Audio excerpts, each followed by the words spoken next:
लग्नानंतर ऋतुजानं धर्मांतर केलं नाही म्हणून पोटात 7 महिन्याचा गर्भ असताना गळफास लावून जगाचा निरोप घेतला।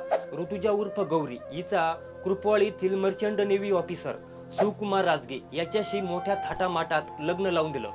लग्नानंतर आपल्या लेकीला सासरकडून त्रास होऊ नये म्हणून लग्नात जावयाला 4.5 तोळे सोन्याची चैन, अंगठ्या असा मानपानही झाला।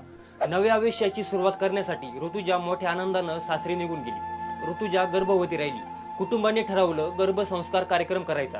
त्यासाठी पती सुकुमार राजगे हा ड्युटीवरून परतला, पण हिंदू नव्हे तर ख्रिश्चन धर्माप्रमाणेच गर्भसंस्कार करू असा दबाव ऋतुजावर टाकण्यात आला।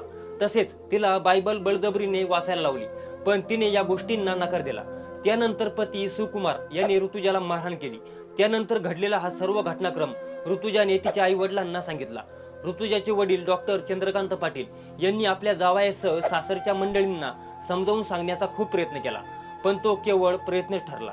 राजगे कुटुंबानं ऋतुजाचा शारीरिक व मानसिक छळ थांबवणं काही बंद केलं नाही, कारण सुनेच्या इच्छा आकांक्षापेक्षा त्यांना त्यांचा ख्रिश्चन धर्माचं रीतिरिवाज महत्वाचं होतं। अखेर अनेक महिन्यापासून सुरू असलेल्या सततच्या त्रासाला आणि दबावाला ऋतुजा वैतागली।